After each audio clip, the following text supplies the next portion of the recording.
Hello students, welcome to the online classes presented by AMM public school. तो class 5th, आज आपकी class में आपका सब्जेक्ट है मैथ्स। तो ओपन कीजिए अपनी मैथ्स की बुक। क्लास 5th, आप अपनी बुक का पेज नंबर 7 ओपन करेंगे और पेज नंबर 7 पर है आपका क्वेश्चन नंबर 21। इससे पहली क्लास में आप क्वेश्चन नंबर 20 तक कंप्लीट कर चुके हैं। तो आज आप करेंगे क्वेश्चन नंबर 21। यहाँ पर आपको दिया गया है फाइंड द डिफरेंस। यहाँ पर दो फ्रैक्शन आपको दिए गए हैं और उनमें आपको डिफरेंस निकालना है। तो कैसे करेंगे आप, ये देखिए 8/9 माइनस 2/9। तो आप देख सकते हैं कि जो डिनोमिनेटर है यानी कि जो नीचे वाला आपका डिजिट है वो सेम है दोनों की। तो जब डिनोमिनेटर हमारे पास सेम अवेलेबल होता है तो हम पूरे के नीचे उसे क्या ले लेंगे, एक सिंगल डिनोमिनेटर ले लेंगे। तो 9 लिख लिया आपने और ऊपर वाली जो नंबर है, ऊपर वाली जो डिजिट है उनको करेंगे माइनस। तो 8 माइनस 2, तो 8 में से 2 जाएंगे, आप जानते हैं क्या बचेगा 6/9। और 6/9 को यदि आप उसकी लोएस्ट फॉर्म में निकालें तो आप देख सकते हैं कि 3 के टेबल से दोनों डिवाइड हो सकते हैं। 3 2 जा होते हैं 6 और 3 3 जा 9। तो आप इस तरीके से इसको कट कर दें, 3 2 जा 6, 3 3 जा 9 और आपकी ये लोएस्ट फॉर्म में इसका चेंज होकर आंसर आ जाएगा 2/3। क्वेश्चन नंबर बी है आपका, यहाँ पर आपको मिक्स फॉर्म दी गई है। तो पहले आप इसे सिंपल फ्रैक्शन में चेंज करेंगे। कैसे करेंगे, 7 की आप 3 में मल्टीप्लाई कीजिए, 7 3 जा 21 और ऊपर वाला जो नंबर है वो कीजिए प्लस। 21 और 1 क्या हो जाएगा 22 और अपॉन में 7। इसी तरीके से 7 और 2 यानी कि इन दोनों नंबर की आपको करनी होती है मल्टीप्लाई और जो ऊपर वाला नंबर होता है उसे उसमें करना होता है प्लस। तो 7 2 जा 14, 14 में आप 1 प्लस करेंगे तो 15 और अपॉन में 7। अब आप देखेंगे तो डिनोमिनेटर सेम हो गया दोनों के नीचे। तो पूरे के नीचे लिखेंगे आप 7 और ऊपर लिखेंगे 22 माइनस 15। ऊपर वाले नंबर्स को करेंगे माइनस। तो आपका 22 में से 15 जब आप माइनस करेंगे तो आएगा 7 और अपॉन में भी क्या है 7। तो ये भी क्या होगा 7 1 जा 7। तो आपका 7 से 7 कैंसिल हो जाएगा और आपका आंसर आ जाएगा 1। क्वेश्चन नंबर 22 है आपका। क्वेश्चन नंबर 22 है आपका, write the following decimal as common fraction. यहाँ पर आपको एक डेसिमल नंबर दिया गया है और इसे आपको कॉमन फ्रैक्शन में चेंज करना है। तो डेसिमल को फ्रैक्शन में चेंज करने के लिए आप क्या करेंगे, 0.1 ये आपका नंबर है। पहले आप सबसे पहले पॉइंट हटाएंगे और जब पॉइंट हटाया जाता है तो नीचे लगाया जाता है 1। अपॉन में आप लगाएंगे 1 और पॉइंट के बाद जितनी भी डिजिट है, कितनी डिजिट है 1, तो आप 1 0 लगा देंगे नीचे अपॉन में। तो ये आपका हो जाएगा 1/10 क्योंकि 0 की तो कोई वैल्यू नहीं है और पॉइंट आप हटा चुके हैं। तो आपका जो फ्रैक्शन बन के आएगा वो आ जाएगा 1/10।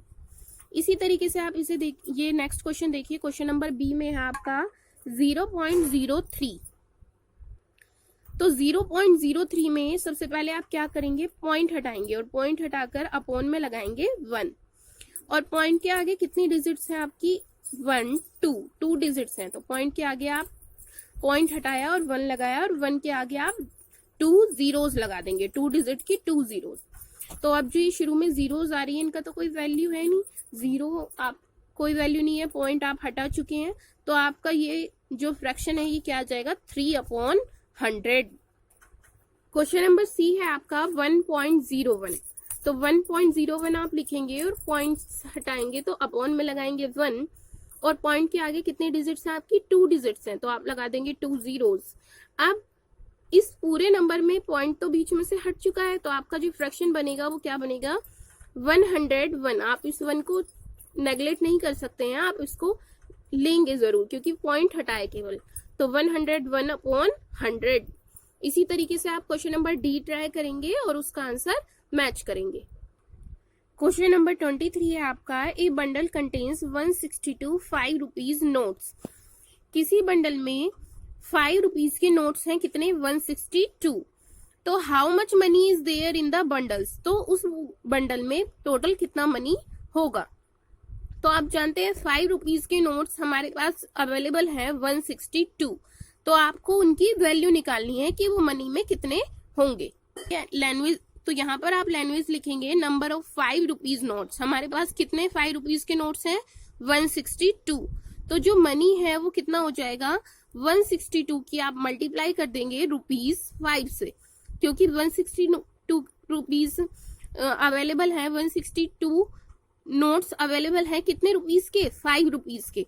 तो 162 की मल्टीप्लाई आप 5 से करेंगे तो यहाँ पर इस तरीके से 5 2 जा 10, कैरी लगा 1, 5 6 जा 30, 30 और 1 31, 31 का आप 1 यहाँ लिखेंगे और कैरी लगेगा 3, 5 1 जा 5 और 3 आप ऐड करेंगे तो आ जाएगा 8। तो हमारे कितने रुपीज आ गए, रुपीज 810। तो आपकी जो मनी है वो आएगी रुपीज 810। इस तरीके से आप क्वेश्चन नंबर 23 सोल्व करेंगे। क्वेश्चन नंबर 24 है आपका, there are 8 equally spaced lamp post on a straight road. If the distance between the first post and the last post is 73 metre 15 centimetre, what is the distance between any two posts placed one after the other? यहाँ पर आपको बताया गया है कि किसी road पर जो लैंप पोस्ट किए गए हैं, लैंप लगे हैं, वो 8 लैंप लगे हैं इक्वली स्पेस, यानी कि बराबर स्पेस पर 8 लैंप लगाए गए हैं। If the distance between the first post and the last post, आपको फर्स्ट और लास्ट वाले पोस्ट की क्या दी गई है, डिस्टेंस दी गई है। तो आपको ये बताना है कि प्रत्येक लैंप के बीच, यानी कि हर लैंप के बीच कितना स्पेस है, क्योंकि सबके बीच बराबर स्पेस है। तो आपको जो उनके बीच बराबर स्पेस है वो निकालना है कि किसके कितना स्पेस है। तो आपको लगातार लगे हुए लैंपों के बीच की स्पेस निकालना है कि उनके बीच कितना स्पेस है, क्योंकि सभी के बीच बराबर स्पेस आपको दिया गया है। तो आप लिखेंगे distance between first and last post. First और लास्ट के बीच कितनी डिस्टेंस है ये आपको बताई गई है, 73 मीटर और 50 सेंटीमीटर, 50 सेंटीमीटर। अब स्पेस बिटवीन 8 लैंप पोस्ट, अब आप देखिए 8 लैंप्स हैं, 1 2 3 4 5 6 7 8, और फर्स्ट और लास्ट के बीच जो डिस्टेंस है, पूरी जो डिस्टेंस है यहाँ से यहाँ तक की, वो आपको दे दी गई है। तो आपको इनके बीच के स्पेस में बताना है कि कितना स्पेस इन्होंने बीच में है, इनके लगातार बीच में कितना स्पेस आया हुआ है। तो आप पहले स्पेस काउंट कीजिए, फर्स्ट और 8 के बीच कितने स्पेस आएंगे, 1 2 3 4 5 6 7, कितने स्पेस है, 7। तो आप लिखेंगे स्पेस बिटवीन 8 लैंप पोस्ट, 8 लैंपों के बीच कितना स्पेस है, 7। तो डिस्टेंस बिटवीन 2 पोस्ट, लगातार आने वाले 2 पोस्ट के बीच कितना डिस्टेंस आ जाएगा, जो आपकी टोटल डिस्टेंस है, फर्स्ट और लास्ट के बीच जो टोटल डिस्टेंस है उसको आप डिवाइड करेंगे 7 से, जितने हमारे स्पेस हैं।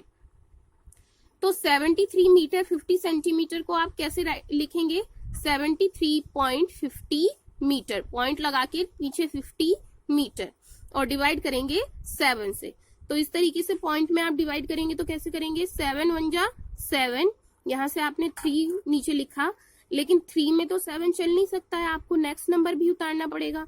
और जब 2 नंबर एक साथ आप उतारते हैं, लिखते हैं, तो आप लगाते हैं 0। दूसरा नंबर उतारने के लिए हमें क्या लगानी पड़ेगी, 0। और इससे पहले आ रहा है पॉइंट, तो पॉइंट भी आपको लगाना पड़ेगा। पॉइंट आप यहाँ से हटाएंगे और यहाँ लगाएंगे, और फिर आप नीचे उतारेंगे 5। 7 5 जा 35 आपका चलेगा। 0 के लिए आप 7 0 0 चलाएंगे तो आपका आंसर आ जाएगा 10.50, 10.5। तो 10.5 मीटर या 10.50 मीटर आपका आंसर आ जाएगा। ये आपके 2 लैंपों के बीच का स्पेस है, 10.5 मीटर आंसर। क्वेश्चन नंबर 25 है आपका, if the cost of 5 copies of a book is ₹12.5। किसी बुक की 5 कॉपीज की कॉस्ट है ₹12.5। What is the cost of a dozen copies of the same book. तो 1 डजन का हमें रेट निकालना है, कॉस्ट ऑफ 1 डजन हमें निकालनी है। 1 डजन मतलब 1 डजन में कितनी थिंग्स होती हैं आप जानते हैं, 12। 1 डजन में कितनी चीजें होती हैं, 12। तो आप इसे सॉल्व करेंगे, लैंग्वेज यहाँ पर लिखेंगे आप, cost of 5 copies of a book. किसी बुक की 5 कॉपीज की कॉस्ट कितनी है, ₹12.5। तो सबसे पहले हम 1 की निकालेंगे, क्योंकि हमें 12 कॉपीज का रेट निकालना है। तो सबसे पहले हम 5 से 1 का निकालेंगे, और जब हमें 1 का निकल जाएगा हमारा 1 की कॉस्ट, तो हम 12 की निकालेंगे। पहले आप लिखेंगे cost of 1 copy of a book is, 1 copy कितने की होगी बुक की, ₹12.5 को डिवाइड करेंगे आप 5 से, क्योंकि हमें 5 की कॉस्ट दे रखी है और हमें 1 की निकालनी है। तो जो 5 की कॉस्ट है उसे आप डिवाइड करेंगे 5 से, तो आपकी 1 की कॉस्ट आ जाएगी। तो 5 2 जा 10, नीचे आपने लिखा 2, यहाँ से आपको 5 उतारना है, उससे पहले आ रहा है पॉइंट, तो आप पॉइंट यहाँ से हटाएंगे और यहाँ लगाएंगे। आपने 5 नीचे उतारा, 5 5 जा 25, तो आपकी आ गया 2.5, यानी कि एक कॉपी की कॉस्ट हमारी कितनी आ गई, ₹2.5। अब आप जानते हैं 1 डजन इक्वल टू 12 थिंग्स, और हमें cost of 1 dozen copies of a book निकालनी है।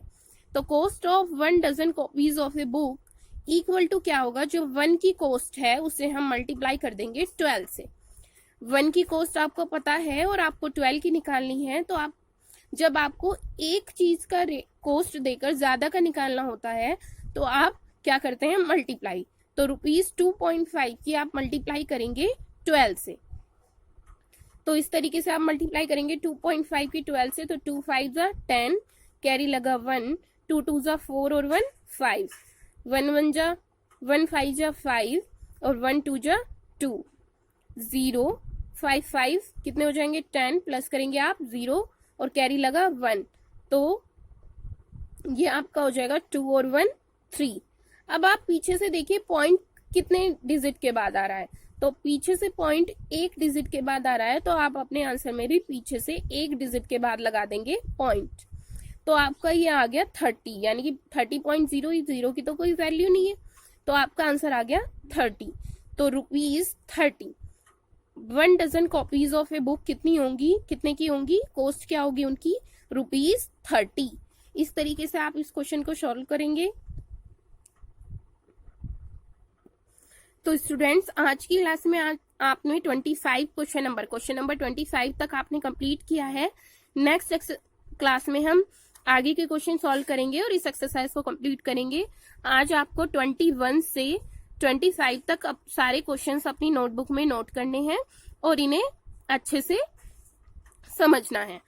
मिलते हैं बच्चे हम नेक्स्ट क्लास में नेक्स्ट एक्सरसाइज के साथ। Thank you.